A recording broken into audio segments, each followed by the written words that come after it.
Hello people, क्या हाल चाल। I hope आप सब बढ़िया होंगे। सो बेसिकली आज इस एक छोटे से वीडियो के अंदर हम लोग एक बहुत ही इंपॉर्टेंट टॉपिक के बारे में डिस्कस करने वाले हैं।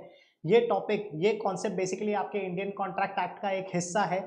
वो हिस्सा है जिसके बेसिकली ना होने के कारण आपका जो प्रोमिसेस है, आपके जो किए हुए वादे हैं, उसको कभी भी एनफोर्सिएबिलिटी नहीं मिल सकती है। ठीक है। सो यहाँ पे बेसिकली हम लोग इंडियन कॉन्ट्रैक्ट एक्ट के कंसिडरेशन वाले एलिमेंट के बारे में बात करेंगे। ठीक है।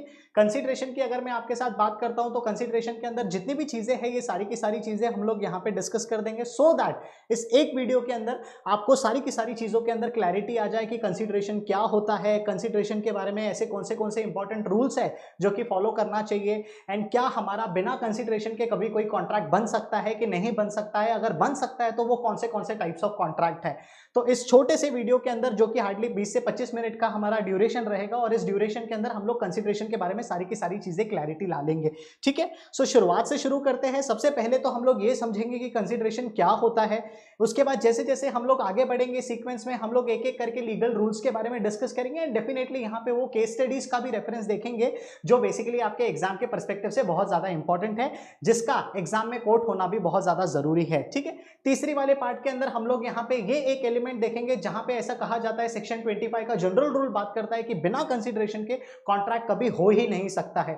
तो क्यों कॉन्ट्रैक्ट नहीं हो सकता है, इसके पीछे का रीजनिंग भी देखेंगे, एंड ऐसे कौन से कॉन्ट्रैक्ट है जहां पे कंसिडरेशन का एलिमेंट मिसिंग है, स्टिल आप उसको एनफोर्सिएबल करा सकते हो। ठीक है। तो ये पूरा का पूरा बेसिकली आज का जो लेक्चर है उसके पीछे का स्ट्रक्चर रहेगा।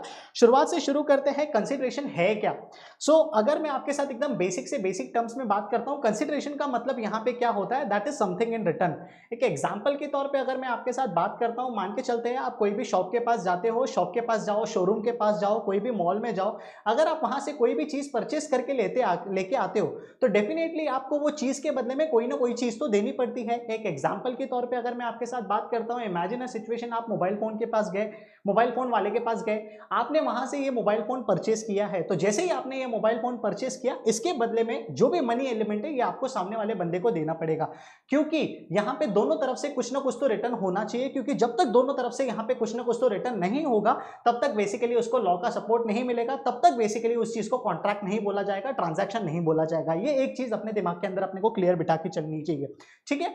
So what is consideration? Consideration is basically something in return.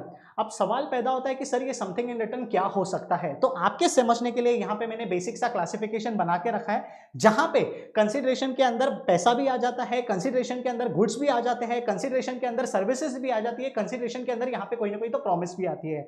इसको एक एक करके एक बेसिक लेवल पे समझते हैं, ताकि सारी की सारी कॉन्सेप्ट के अंदर क्लैरिटी हो, ताकि आप इसको बहुत ही बेहतर तरीके से अप्लाई कर सको। ठीक है। So when I talk about consideration, when I talk about goods, when I talk about services, एक एग्जांपल के तौर पे अगर मैं आपके साथ बात करता हूं गुड्स के डेफिनेशन की, अगर मैं आपके साथ बात करता हूं, यहां पे मोबाइल फोन है, मोबाइल फोन अगर मुझे खरीदना है तो डेफिनेटली मेरे को इसके बदले में कुछ ना कुछ तो देना पड़ेगा। ठीक है। सेकंड एलिमेंट से अगर मैं आपके साथ बात करता हूं, सेकंड पर्सपेक्टिव से अगर मैं आपके साथ बात करता हूं, आप जहां कहीं पे भी कॉलेजेस में अटेंड करते हो, कॉलेजेस में एडमिशन लेते हो, तो कॉलेजेस में एडमिशन आपको तब मिलता है जब उसके बदले में बेसिकली आप कोई ना कोई तो फीस देते हो। तो यहां पे भी टू वे रिलेशन है, राइट। दोनों तरफ से कुछ ना कुछ तो एफर्ट्स होना चाहिए, दोनों तरफ से कुछ ना कुछ तो मिलना चाहिए। अगर दोनों तरफ से कुछ ना कुछ तो नहीं मिल रहा है, तो आपका जो कंसिडरेशन का एलिमेंट है उसको मिसिंग माना जाएगा। एंड अगर आपके कंसिडरेशन के एलिमेंट को यहां पे मिसिंग माना जाता है, तो फॉर्चुनेटली अनफॉर्चुनेटली उसको कभी भी कॉन्ट्रैक्ट के कैटेगरी में नहीं देखा जा सकता है। एंड जब तक उसको कॉन्ट्रैक्ट के डेफिनेशन में नहीं लेके आया जा सकता है, तब तक आपको लॉ के तरफ से कोई भी सपोर्ट यहां पे नहीं मिलेगा, कोर्ट के तरफ से कोई भी बैकिंग यहां पे नहीं मिलेगी। तो ये बहुत ज्यादा इंपॉर्टेंट है कि अपने को ये चीज समझ में आ जाए कि कंसिडरेशन का मतलब यहां पे क्या होता है। ठीक है। जहां तक मैं आपके साथ लीगल टर्म की बात करता हूं, एक लीगल टर्म भी है जो कंसिडरेशन के साथ डील करता है। What is that legal term? That legal term is basically quid pro को। इसका मतलब भी यही होता है कि आपको कुछ ना कुछ तो चीज देनी पड़ेगी, something for something, because unless and until there is no something for something, this thing will not be able to work out, right. अभी एग्जांपल के तौर पे आपको एक चीज के अंदर तो बहुत ज्यादा क्लैरिटी हो गया, क्योंकि अगर आप कंसिडरेशन के टॉपिक तक आ चुके हो, कंसिडरेशन का वीडियो अटेंड कर रहे हो, तो बेसिक अंडरस्टैंडिंग तो आपको बहुत ज्यादा क्लियर होगा कि ऑफर क्या होता है, एक्सेप्टेंस क्या होता है, right. So as far as recap is concerned, हम लोगों ने देखा था कि जब तक ऑफर के साथ एक्सेप्टेंस नहीं मिलता है, तब तक बेसिकली हमारा यहाँ पे प्रॉमिस नहीं बनता है, एंड जब तक प्रॉमिस के साथ यहाँ पे कंसिडरेशन का एलिमेंट नहीं बनेगा तब तक वो एग्रीमेंट नहीं होगा, एंड जब तक उस एग्रीमेंट के साथ एनफोर्सिएबिलिटी नहीं मिलेगी तब तक यहाँ पे कॉन्ट्रैक्ट का कोई सवाल ही पैदा नहीं होता है। सो अगर मैं आपके साथ कॉन्ट्रैक्ट की बात करता हूं, अगर मैं आपके साथ इंडियन कॉन्ट्रैक्ट एक्ट के सेक्शन 2H की बात करता हूं, तो आपको कोई भी एग्रीमेंट को अगर एनफोर्सिएबल बनाना है, उसको सपोर्ट करना है, तो यहाँ पे कंसिडरेशन का एलिमेंट होना बहुत ज्यादा जरूरी है। ठीक है, this is what we have understood. इसके अलावा अगर मैं आपके साथ बात करता हूं, ये बेसिक मीनिंग तो आपको बहुत अच्छी तरीके से क्लियर होगा कि सर कुछ भी चीज अगर मैं लेके आता हूं तो उसके बदले में मेरे को कुछ ना कुछ तो देना पड़ेगा। ठीक है, मोबाइल फोन ले आया, उसके बदले में पैसे दे आया, कॉलेज में एडमिशन ले ली, उसके बदले में मैंने फीस पे कर दी है। इसी तरीके से हर एक चीज के लिए कुछ ना कुछ तो मेरे को रिटर्न में देना पड़ता है। ये चीज तो मेरे को बहुत अच्छी तरीके से समझ में आ गई।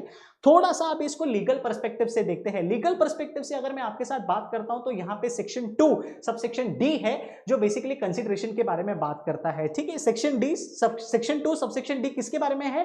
कंसीडरेशन के बारे में। कहां लिखा हुआ है? इंडियन कॉन्ट्रैक्ट एक्ट के अंदर इस चीज के बारे में लिखा हुआ है। ठीक है, सो यहां पे डेफिनेशन को हम लोग थोड़ा सा इंटरप्रेट करने की कोशिश करते हैं, डेफिनेशन को यहां पे समझने की कोशिश करते हैं, क्योंकि समथिंग फॉर समथिंग ये तो बहुत बेसिक सेंस हो गया। अगर हमको उसको लीगल पर्सपेक्टिव से देखना है तो उसका लीगल लैंग्वेज भी अपने को समझना पड़ेगा। उस डेफिनेशन के अंदर किन किन चीजों का मतलब दिया हुआ है, किन किन चीजों के बारे में रेफरेंस दिया हुआ है, उसका भी क्लैरिटी होना यहां पे बहुत ज्यादा जरूरी है। ठीक है, एक बेसिक से बेसिक लॉजिक लगा के मैं आपको ये डेफिनेशन समझाता हूं। अगर मान के चलते हैं आप मेरे पास आते हो, आई एम द सेलर, राइट? कोई भी व्यक्ति कोई भी प्रोडक्ट का मैं अगर आपको सेल कर रहा हूं, मान के चलते हैं मेरे पास अभी आपके पास सेल करने के लिए कोई कंप्यूटर है। ठीक है, so if I am the seller, you are the buyer, and मैं अगर आपको मेरी सामान बेच रहा हूं तो इस सामान का प्राइस कितना होगा ये मैं डिसाइड करूंगा, ना कि आप डिसाइड करेंगे। It is a very common, right? जिस कॉलेज में आपको एडमिशन लेना है वो फीस कितनी लेगा ये बेसिकली कॉलेज खुद डिसाइड करेगा, आप यहां पे डिसाइड नहीं करेंगे। आप यहां पे क्या कर रहे हो? कॉलेज का एडमिशन ले रहे हो, लेकिन द फीस पर्सपेक्टिव जो है वो वहां पे कॉलेज डिसाइड करता है। उसी तरीके से जब यहां पे कंसीडरेशन एलिमेंट की बात आती है, समथिंग इन रिटर्न की बात आती है, तो ये जो समथिंग वाला एलिमेंट है ना, ये कौन डिसाइड करता है? समथिंग वाला एलिमेंट यहां पे प्रोमिसर डिसाइड करता है। अच्छा सर, ये समथिंग वाला एलिमेंट यहां पे प्रोमिसर डिसाइड करता है, तो इसको पे करने वाली अथॉरिटी कौन है? बट ऑब्वियसली आप बोलोगे सर अगर सामान आपने खरीदा है तो इसके बदले में पेमेंट भी आपको करना पड़ेगा। लेकिन एक और चीज बताता हूं जो सेक्शन 2 सबसेक्शन डी की यहां पे बात करता है। सेक्शन 2 सबसेक्शन डी यहां पे क्या बोलता है कि अगर आपने यहां पे कोई सामान खरीदा है तो ये जरूरी नहीं है कि पेमेंट भी आपके तरफ से ही आना चाहिए। पेमेंट अगर आपके बिहाफ पे कोई दूसरा व्यक्ति करता है तो भी इट इज एब्सोल्युटली फाइन। इसको समझने के लिए एक एग्जांपल का सहारा लेते हैं। आप कोई ना कोई तो कॉलेज में जाते हो, कॉलेज में एडमिशन लेते हो, हालांकि यहां पे प्रोमिसर कौन है आपको डिग्री देने का? यहां पे प्रोमिसर जो है वो आपका कॉलेज है, आपकी यूनिवर्सिटी है। लेकिन कहने से इसके अगेंस्ट में जो भी फीस का एलिमेंट है ये आप भी दे सकते हो, एंड आपके बिहाफ पे यहाँ पे कोई स्ट्रेंजर व्यक्ति यानी आपके पेरेंट भी दे सकते हैं। सो इंडियन कॉन्ट्रैक्ट एक्ट के अंदर ये जो कंसिडरेशन वाला पार्ट है, ये जो समथिंग इन रिटर्न वाला पार्ट है, ये समथिंग इन रिटर्न आप यानी एज अ प्रॉमिस भी दे सकते हो या तो कोई दूसरा व्यक्ति भी दे सकता है। ठीक है, ये एक एग्जाम्पल आपको दिमाग में रखना बहुत ज्यादा जरूरी है, ये डेफिनेशन को समझने से पहले, ये डेफिनेशन को इंटरप्रेट करने से पहले। तो सेक्शन 2 सबसेक्शन डी यहाँ पे देखो अपने को क्या बता रहा है। सबसे पहली बात अपने को यहाँ पे कर रहा है when at the desire of promisor. Desire का मतलब क्या होता है? इच्छा। किसकी इच्छा की ये लोग बात कर रहे हैं? प्रोमिसर की इच्छा की बात कर रहे हैं। सर प्रोमिसर की इच्छा की यहां पे बात क्यों हो रही है? क्योंकि प्रोमिसर ही वो व्यक्ति है जो क्या करेगा, आपको कोई ना कोई तो सर्विसेज देगा या आपको कोई ना कोई तो सामान पे करेगा। So when at the desire of promisor the promisee और एनी अदर पर्सन, यानी यहां पे सेकंड एलिमेंट बहुत ज्यादा इंपॉर्टेंट है, सेकंड हिस्सा डेफिनेशन का बहुत ज्यादा इंपॉर्टेंट है, जो ये वैलिडेशन देता है कि आप अगर सर्विस के रेसिपिएंट हो, आप अगर गुड्स के रेसिपिएंट हो, तो इस केस में आप भी उसको पैसे दे सकते हो, आप भी समथिंग इन रिटर्न दे सकते हो, या आपकी जगह पे कोई दूसरा व्यक्ति भी उसको दे सकता है। एक एग्जांपल के तौर पे अगर मैं आपके साथ बात करता हूं, मान के चलते हैं आप मेरे यंगर ब्रदर हो, आप मेरे यंगर सिस्टर हो, अगर आप कहीं पे जाके खर्चा करके आते हो, कोई उधार ले आते हो, कोई कर्जा लेते हो अपने ऊपर, तो आपके हिस्से का जो कर्जा है, आपके हिस्से का जो डेट है, ये बेसिकली मैं पे कर सकता हूं। हालांकि ट्रांजैक्शन किसने किया है? आप दोनों ने किया है, लेकिन आप दोनों के ट्रांजैक्शन के अगेंस्ट में जो भी पैसा है, जो भी कंसिडरेशन एलिमेंट है, वो मैं दे सकता हूं। यहां पे सेक्शन 2D ने अपने को उसका पूरा का पूरा वैलिडेशन देख के रखा है। ठीक है, ये चीज की क्लैरिटी लाके रखो। सो पहले दो हिस्से के अंदर हम लोगों ने ये चीज समझी कि यहां पे डिजायर किसकी चलेगी, मर्जी किसकी चलेगी कि मेरे को समथिंग इन रिटर्न क्या चाहिए। मर्जी यहां पे चलेगी प्रोमिसर की, जो आपको कुछ ना कुछ तो दे रहा है एंड जिसके बदले में आपको कुछ ना कुछ तो देना है। ठीक है, सो क्या देना है ये बेसिकली डिपेंड करता है कि प्रोमिसर यहां पे आपके किस चीज की मांग करता है। सर गुड्स के बदले में गुड्स दे सकते हैं क्या? हालांकि अगर मैं थोड़ा सा आपके साथ सिंपल वे में बात करता हूं, हमारे भारत के अंदर गुड्स के बदले में गुड्स की जहां तक बात है उसको बार्टर सिस्टम बोला जाता है, एंड बार्टर सिस्टम को हमारे भारत के अंदर अबॉलिश किया गया है। तो यहां पे समथिंग इन रिटर्न का मतलब क्या होता है, ये बेसिकली गुड्स के बदले गुड्स नहीं हो सकते, लेकिन गुड्स के बदले में आपको कुछ ना कुछ तो मनी एलिमेंट यहां पे बीच में इन्वॉल्व करने का, अगर आपको उसको पूरी तरीके से फुल फ्लेज तरीके से सपोर्ट करना है तो। ठीक है, दूसरी चीज अगर मैं यहां पे आपके साथ बात करता हूं तो ये जो कंसिडरेशन का एलिमेंट है ये कैसे हो सकता है, ये कोई करंट एक्टिविटी के पर्सपेक्टिव से भी हो सकता है, पास्ट पर्सपेक्टिव से भी हो सकता है, एंड फ्यूचर के पर्सपेक्टिव से भी हो सकता है। सर मेरे को नहीं समझ में आया आपके साथ मैं क्या बात कर रहा हूं। ठीक है, when at the desire of promisor the promisee or any other person, यहां पे तीन तरीके के अंदर आपका डेफिनेशन बांटा हुआ है जो ये बताता है कि आपका जो कंसिडरेशन वाला एलिमेंट है वो पास्ट कंसिडरेशन भी हो सकता है, वो प्रेजेंट कंसिडरेशन भी हो सकता है, एंड वो फ्यूचर कंसिडरेशन भी हो सकता है। ठीक है, so as far as past consideration is concerned, definition के अंदर यहां पे दोनों चीजें कवर की गई है, कुछ करना या कुछ नहीं करना, ये दोनों के दोनों चीजें बेसिकली डेफिनेशन के अंदर कवर की गई है। सर मेरे को नहीं समझ में आ रहा है इसका क्या मतलब होता है, समझ एक सिंपल सा एग्जांपल देता हूं। आपके डैड ने आपको बोला कि इस बार अगर आपने एग्जाम क्लियर कर दिया तो मैं आपको क्या करने वाला हूं, मैं आपको एक फॉर्च्यूनर गिफ्ट करने वाला हूं। सो आपको समथिंग फॉर समथिंग मिल रहा है क्या? यस, कैन आई से आपके डैड यहां पे क्या डिमांड कर रहे हैं, आपसे क्लियरेंस ऑफ एग्जाम डिमांड कर रहे हैं, एंड इस क्लियरेंस ऑफ एग्जाम के बदले में आपके डैड आपको क्या दे रहे हैं, यहां पे कंसिडरेशन यानी फॉर्च्यूनर दे रहे हैं। सो this is very a two way transaction. Can I से यहां पे आपके डैड आपको कुछ करने के लिए बोल रहे हैं, एक पॉजिटिव एक्ट करने के लिए बोल रहे हैं।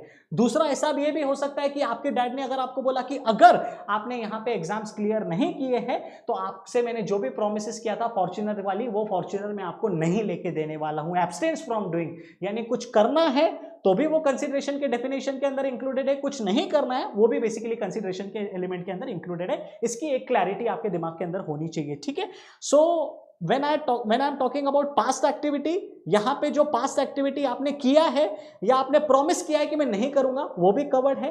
करंट हिसाब से अगर मैं आपके साथ बात करता हूं, प्रेजेंट की अगर मैं आपके साथ बात करता हूं, तो जो आप आज दे रहे हो या जो आपको नहीं करने के लिए बोला गया है ये भी चीज यहां पे कवर्ड है। अगर मैं फ्यूचर पर्सपेक्टिव से आपके साथ यहां पे बात करता हूं, आप वादा करते हो कि मैं आपको दूंगा, जैसे कि आपके डैड ने अभी आपको वादा किया है कि फ्यूचर में मैं आपको फॉर्च्यूनर लेके दूंगा, आज के तारीख में नहीं दिया है। जब आप अपना प्रॉमिस मीट करोगे तो आपके प्रोमिसेस के मीट करने के बाद मैं अपना रोल यहां पे निभाऊंगा। ठीक है, ये तीसरा हिस्सा है जो कि कंसिडरेशन के डेफिनेशन को और ज्यादा स्मूथ और ज्यादा सिंपल बनाता है। प्रैक्टिकल लेवल पे अगर मैं आपके साथ बात करता हूं, तीन हिस्से हम लोगों ने कंसिडरेशन के डेफिनेशन के बारे में समझे। पहला हिस्सा यहां पे क्या बोलता है कि कंसिडरेशन किसके मर्जी पे चलेगा, कंसिडरेशन यहां पे प्रोमिसर के मर्जी के हिसाब से चलेगा। कंसिडरेशन यहां पे देगा कौन, कंसिडरेशन देने वाली जो अथॉरिटी है वो प्रोमिसी खुद भी हो सकता है या प्रोमिसी के अलावा कोई दूसरा व्यक्ति भी यहां पे कंसिडरेशन दे सकता है। तीसरी एलिमेंट की अगर मैं आपके साथ बात करता हूं तो कंसिडरेशन के इस डेफिनेशन के अंदर पास्ट कंसिडरेशन भी परमिटेड है, प्रेजेंट भी परमिटेड है, एंड फ्यूचर भी परमिटेड है। ये तीनों की तीनों चीजों का क्लैरिटी अपने को देके रखा है। ठीक है सर, क्या करना है या क्या नहीं करना है उसके बारे में भी अपने को डेफिनेशन के अंदर भी बताया है कि that something can be an act, that something can be an abstinence and that something can be a promise. Sir, what is the meaning of abstinence? Simple सी बात करता हूं, कोई ज्यादा विचार नहीं करना है, इसके ऊपर ज्यादा थॉट नहीं देना है। एब्सटिनेंस का मतलब यहां पे होता है कुछ नहीं करना, एक्ट का मतलब यहां पे होता है कुछ करना, एंड प्रॉमिस का मतलब यहां पे होता है कि किसी प्रोमिसेस के अगेंस्ट आप क्या कर रहे हो, खरे उतर रहे हो। सो ये पूरा का पूरा अपने सेक्शन 2 सबसेक्शन डी को यहां पे सम अप करता है। ठीक है, सो फटाफट से इसको रिवाइज करके समझ के लेते हैं। सर कंसिडरेशन के फर्स्ट ये जो वीडियो है इसका जो फर्स्ट हिस्सा था, फर्स्ट हिस्से के अंदर हम लोगों ने ये समझा कि कंसिडरेशन क्या होता है। So what is consideration? Consideration is something in return. ऐसा कौन सा लीगल फ्रेज है जो बेसिकली इसके बारे में बात करता है? इट्स क्विड प्रो को। फिर हम लोगों ने second aspect of this video में हम लोगों ने ये देखा था कि बेसिकली कंसिडरेशन का डेफिनेशन क्या है। कंसिडरेशन की डेफिनेशन की अगर मैं आपके साथ बात करता हूं तो यहां पे सेक्शन 2 सबसेक्शन डी बात करता है ऑफ इंडियन कॉन्ट्रैक्ट एक्ट, जिसके अंदर 4 हिस्से हैं। इस डेफिनेशन को 4 पहलू के अंदर हम लोगों ने बांटा है। मर्जी किसकी चलेगी, कंसिडरेशन पे कौन करेगा, कंसिडरेशन किस तरीके का होना चाहिए, एंड कंसिडरेशन के अंदर क्या क्या चीजें यहां पे कवर्ड है, ये सारी की सारी चीजें हम लोगों ने देख ली। ठीक है, सो तीसरी चीज के ऊपर बेसिकली आज हम लोग अभी थोड़ा सा जंप कर रहे हैं कि सर जब मैं आप मेरे साथ कंसिडरेशन की बात करते हो तो इसके लिए जरूर कुछ रूल्स एंड रेगुलेशंस बनाए होंगे जो कि हमारे इंडियन कॉन्ट्रैक्ट एक्ट के अंदर प्रिवेल होते होंगे। The answer to this question is absolutely yes. आपका जो भी कंसिडरेशन का एलिमेंट है उसके लिए यहां पे रूल्स बनाए हुए हैं कि अनलेस और until this rules are not being followed, आपके समथिंग इन रिटर्न को यहां पे कंसिडरेशन बोला जाएगा कि नहीं बोला जाएगा, उसके ऊपर एक बहुत ही बड़ा क्वेश्चन मार्क लगता है। ठीक है, सबसे पहला रूल की अगर मैं यहां पे आपके साथ बात करता हूं तो इसको हम लोगों ने डेफिनेशन के अंदर भी देखा था, इसको हम लोग ऑलरेडी डेफिनेशन के अंदर भी इंटरप्रेट करते हुए आए हैं, लेकिन वही चीज यहां पे लीगल रूल्स के फॉर्म में आपको समझाई जा रही है ताकि जो आप सेक्शन 2 सब सेक्शन डी को इंटरप्रेट करके आए हो उसको यहां पे थोड़ा सा वैल्यू एडिशन किया जा रहा है। सर वैल्यू एडिशन कैसे किया जा रहा है? यहां पे आपको केसेस के रेफरेंसेस भी दिए जा रहे हैं जो इस चीज को और ज्यादा मजबूत बनाती है, जो इस चीज के अंदर और ज्यादा क्लैरिटी लाती है। सबसे पहला लीगल रूल यहां पे अपने को यह बोलता है कि consideration must move at the desire of promise. Sir मैं चीज बेच रहा हूं, मेरी मर्जी होगी मैं क्या डिसाइड करता हूं, मेरे तरफ से आप सर्विसेज ले रहे हो, मैं डिसाइड करूंगा कि इस चीज की फीस कितनी होगी। ठीक है, मेरी कार अगर आप परचेस कर रहे हो तो इस कार का कितना प्राइस होगा ये मैं डिसाइड करूंगा। So it is always consideration something in return from you that I will be deciding. ठीक है, ये एक पहली की पहली चीज हो गई। सेकंड चीज अगर मैं यहां पे आपके साथ बात करता हूं तो कंसिडरेशन किसके पास से आ सकता है? प्रॉमिसी की तरफ से भी आ सकता है या तो प्रॉमिसी के अलावा कोई थर्ड पर्सन के पास से भी आ सकता है। That means there can be a stranger to consideration. ये एक चीज आपको थोड़ा सा दिमाग में रखना चाहिए, इस चीज को थोड़ा सा आपको नोट करके रखना चाहिए। एक बहुत ही फेमस केस लॉ है इसके ऊपर जो कि चिन्नैया वर्सेस रमैया के फॉर्म में है। ठीक है, ये केस के अंदर क्या चीजें डिस्कस हुई थी वो मैं शॉर्ट में बता देता हूं क्योंकि वीडियो शॉर्ट है, मैं चाहता हूं कि इस छोटे से वीडियो के अंदर सारी की सारी क्लैरिटी अपने अंदर आ जाए। ठीक है, सो चिन्नैया वर्सेस रमैया का जो केस है इसको मैं एक बेसिक एग्जांपल देके आपको समझाता हूं। यहां पे बेसिकली एक लेडी थी, ठीक है, जिसने अपनी डॉटर को एक प्रॉपर्टी दिया था। ठीक है, डॉटर को जब उसने प्रॉपर्टी दिया था तो वो प्रॉपर्टी के साथ एक कंडीशन उसने जोड़ा था कि मेरा जो ब्रदर है आप उसको एनुअल बेसिस पे क्या करोगे? एन्युटी पे करेंगे। You will be paying on annual basis a sum of money that has been decided as of today. Daughter ने उस चीज को एक्सेप्ट किया, लेकिन एक ऐसा पॉइंट ऑफ टाइम आया जहां पे उस डॉटर ने कहा कि बॉस मेरे को जो आपके ब्रदर को पैसे देने हैं उसके बदले में मेरे को अंकल के तरफ से मेरे को कुछ पैसे नहीं मिल रहे हैं। राइट, आपके ब्रदर के तरफ से समथिंग इन रिटर्न मेरे को कुछ नहीं मिल रहा है। क्योंकि मेरे को आपके ब्रदर के तरफ से समथिंग इन रिटर्न नहीं मिल रहा है तो मेरा उनको पैसा देना बनता ही नहीं है, because for this something that is annuity in return there is nothing something in return from that person. Right, so इस तरीके का सारा फंडा हुआ था, इस तरीके के सारे इश्यूज इन्वॉल्व हुए थे। तो what was the major concern that was raised in this case? The major concern that was raised in this case कि क्या वो जो पर्सन है, वो लेडी का जो ब्रदर है, वो अपने किए हुए प्रोमिसेस को एनफोर्स करवा सकता है कि नहीं करवा सकता है। कोर्ट ने यहां पे इस चीज को बहुत ही क्लैरिटी देते हुए एक चीज समझा दी कि बॉस यस उस चीज को करवा सकता है क्योंकि something for something in return has already been perform by that lady. ठीक है, ये चीज एक अपने दिमाग के अंदर क्लैरिटी लाना। हालांकि वो जो पर्सन है, वो जो लेडी का ब्रदर है, उसके तरफ से कोई चीज फ्लो नहीं हो रही है, दैट इज रियली अंडरस्टैंडेबल। लेकिन इवन दो उसके बदले से कोई चीज फ्लो नहीं हो रही है, लेकिन उसके सिस्टर की तरफ से तो यहां पे प्रॉपर्टी आया है, ये अपने को एक बहुत ही क्लैरिटी दे देता है कि बॉस कंसिडरेशन यानी समथिंग इन रिटर्न आप भी दे सकते हो एज अ प्रोमिसी, या आपके बिहाफ पे कोई थर्ड पर्सन भी दे सकता है। कोई दिक्कत की बात नहीं, कोई परेशानी की बात नहीं। ठीक है, सो इसके अलावा अगर मैं तीसरे लीगल रूल के बारे में बात करता हूं जो कि कंसिडरेशन के अंदर बहुत ज्यादा जरूरी है, होना चाहिए, consideration must be having some value. Some value मतलब क्या? In the eyes of law. ठीक है, एक एग्जांपल के तौर पे मैं आपको ये चीज समझाता हूं। इमेजिन अ सिचुएशन, आपका कोई घर है, आपका कोई फ्लैट है, आपका कोई बंगलो है, आपका कोई ऑफिस है, जो भी कुछ है, आपको उसको सेल करना है। सो अगर उसकी कीमत यहाँ पे 10 लाख है, एग्जाम्पल के तौर पे मैं आपके साथ बात कर रहा हूं, तो उसके अगेंस्ट में अगर कंसिडरेशन में आपसे 2 लाख लेता हूं तो इट इज फाइन। क्या यहाँ पे लॉ बोलता है? It is absolutely fine. 10 lakh की जगह है, उसके बदले में आप मेरे को 2 लाख रुपीस दे रहे हो, इसमें कोई दिक्कत की बात नहीं है, इसमें कोई परेशानी की बात नहीं है, इसमें कोई इशू नहीं है, क्योंकि यहाँ पे लॉ का लीगल रूल अपने को एक ही चीज बोलता है कि consideration must have some value. Some value उन्होंने बोला है। Now what should be the value? That is the mutual discussion between the buyer and seller and court has no role to play over here. ठीक है, ये एक चीज अपने को ध्यान में रखना है। चौथा चीज अगर मैं आपके साथ यहां पे बात करता हूं, it may be an act, यानी यहां पे पॉजिटिव चीज की बात हो रही है।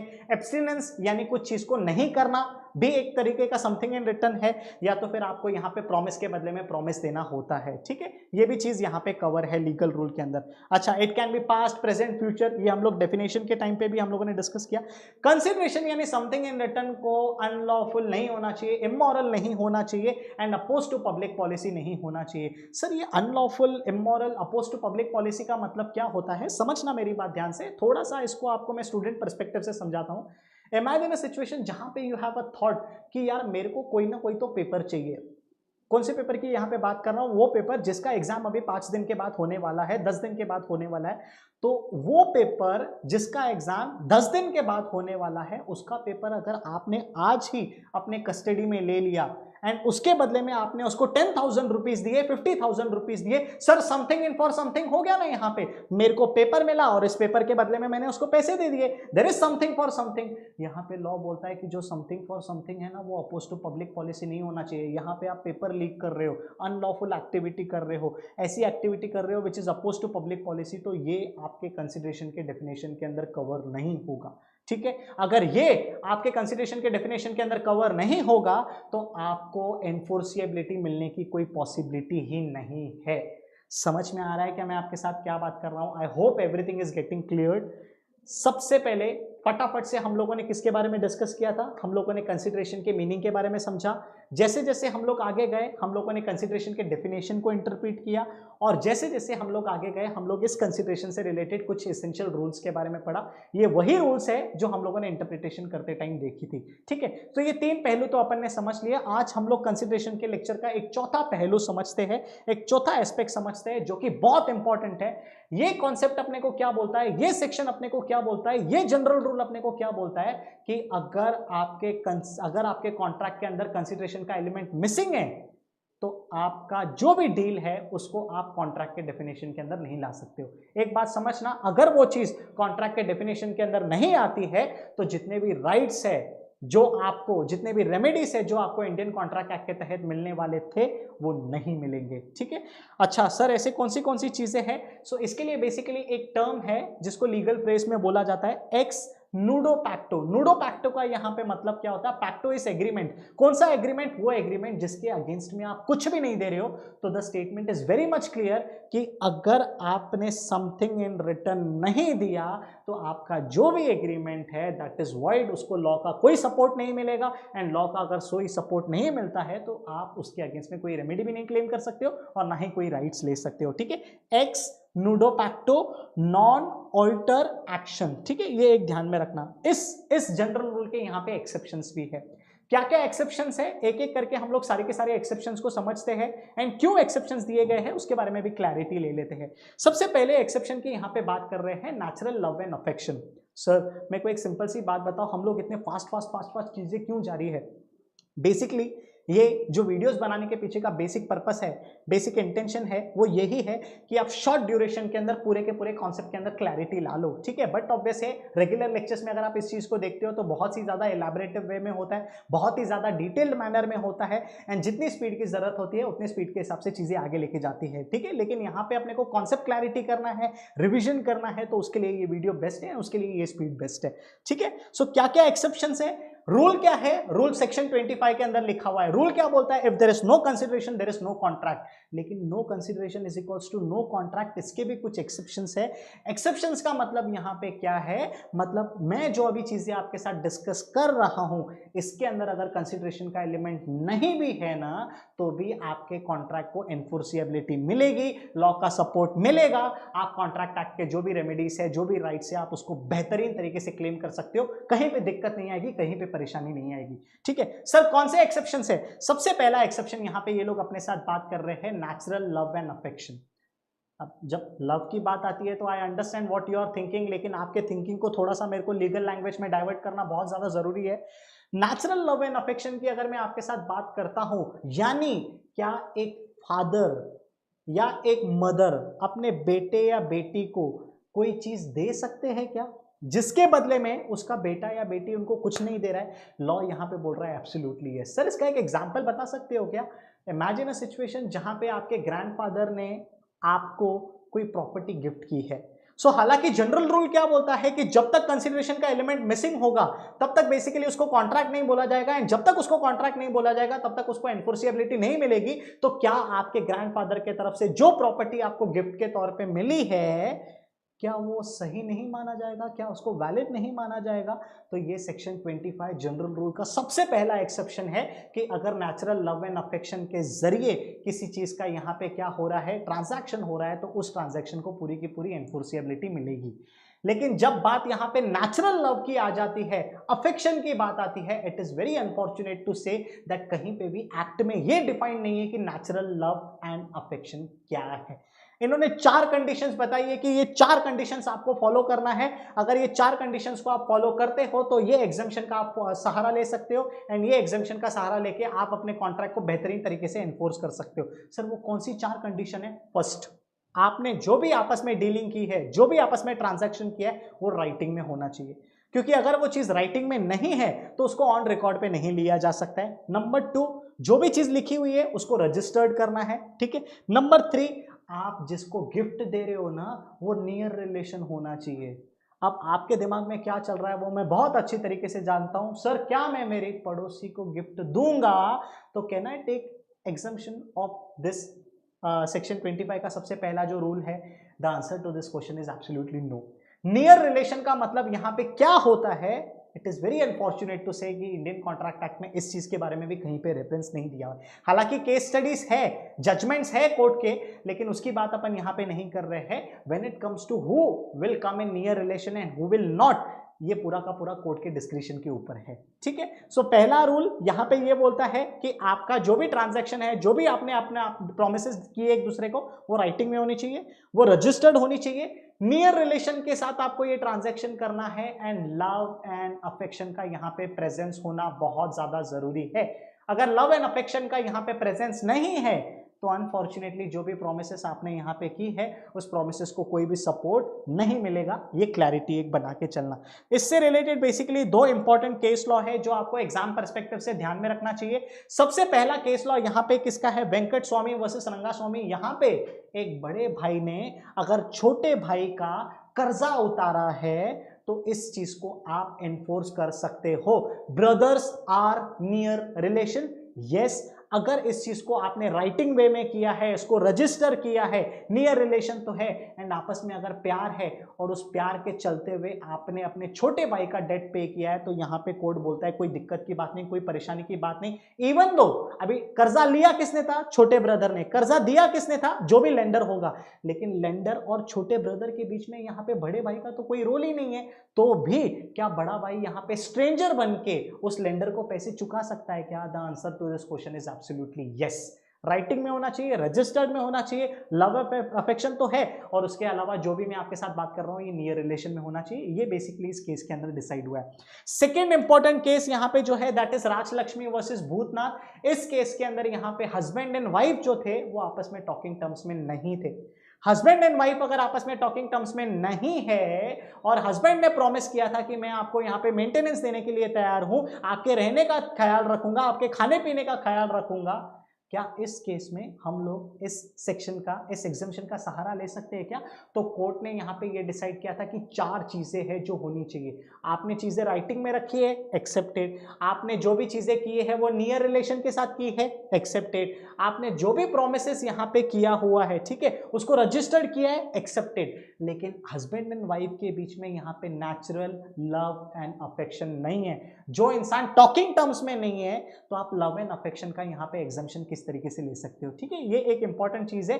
यहां पे ऐसा बोला गया था कि आप इस एक्सेप्शन का सहारा नहीं ले सकते हो। So this is another one landmark judgement जो आपको ध्यान में रखना चाहिए, ठीक है। तीसरी चीज देखो यहां पे क्या है? Promise to compensate for past voluntary services. Past जो बीत चुका है, वॉलेंट्री मतलब क्या? जो आपने अपनी इच्छा से दी है। सर इसका एक एग्जांपल बता सकते हो क्या? इमेजिन अ सिचुएशन जहां पे बेसिकली आप कहीं पे ट्रैवल कर रहे हो, कहीं पे ट्रैवल करने के बाद आपका ऑल ऑफ सडन मान के चलो पर्स खो जाता है, तो उस कंट्री का जो भी व्यक्ति यहाँ पे आपको मिलता है आप उसको बोलते हो कि यार मेरे को थोड़ी सी मदद कर दे, मैं तेरे को प्रॉमिस करूंगा कि मैं आपको क्या करूंगा, वहां पे आके सारे के सारे पैसे आपको दे दूंगा, जितना भी आपका पैसा बनता है वो सारी की सारी चीजें दे दूंगा। तो क्या आपने अगर पास्ट कोई सर्विस अवेल की है और वो सर्विस आपको वॉलंटरीली दी गई है तो उस पास्ट वॉलंटरी सर्विसेज के अगेंस्ट में समथिंग इन रिटर्न आप आज की तारीख में दे सकते हो, उसका कोई दिक्कत की बात नहीं है। इसको भी एग्जम्पशन के कैटेगरी के अंदर डाला हुआ है, ठीक है। चौथी चीज की अगर मैं आपके साथ बात करता हूं तो ये लोग बोल रहे हैं promise to pay time barred debt. Time barred debt, वो डेट यानी कर्जा, टाइम बार्ड यानी जिसका समय निकल चुका है, जिसका वक्त निकल चुका है। 5 साल पहले मेरे को किसी व्यक्ति को 5,000 देना था लेकिन मैंने नहीं दिया और वो आज मुंह उठा के आया है कि बॉस मेरे को मेरे पैसे चाहिए, तो इस केस में जो डेट है वो टाइम बार्ड है, उसका लिमिटेशन का पीरियड खत्म हो चुका है। लेकिन फिर भी अगर मैं अपनी इच्छा से यहां पे उसको बोलता हूं कि भाई कोई चिंता की बात नहीं है, तेरा पुराना कर्जा मैं तेरे को दे दूंगा, तो पुराने कर्जे को मैं आज के तारीख में रीपे कर रहा हूं, उसके बदले में मेरे को आपके तरफ से अगर कुछ नहीं भी आता है ना, तो लॉ बोलता है यहाँ पे कोई दिक्कत की बात नहीं है, ये एग्जम्पशन कैटेगरी के अंदर है, इस चीज को आप बड़े आराम से आगे लेके चल सकते हो। ठीक है, नेक्स्ट अगर मैं आपके साथ यहाँ पे बात करता हूं एजेंसी एंड गारंटी, ये दो ऐसे एलिमेंट है, यहां पे भी अगर कंसीडरेशन मिसिंग है तो भी कोई दिक्कत की बात नहीं है, कोई परेशानी की बात नहीं है। Now what is agency, what is guarantee, ये ऑल टुगेदर एक डिफरेंट कॉन्सेप्ट है, डिफरेंट अपना टाइम कंज्यूम कर सकता है, लेकिन शॉर्ट में ये चीज मैं आपको बताता हूं। मान के चलते हैं आप ऐसा व्यक्ति हो जिसको अपना घर बेचना है, आपके घर बेचने के लिए यहां पे मैं अलग अलग क्लाइंट्स को लेके आ रहा हूं, सारी की सारी डीलिंग्स करवा रहा हूं, तो यहां पे मेरे तरफ से तो आपको सर्विसेज मिल रही है कि मैं आपके लिए कस्टमर्स ला रहा हूं, आपके लिए डीलिंग्स डील कर रहा हूं,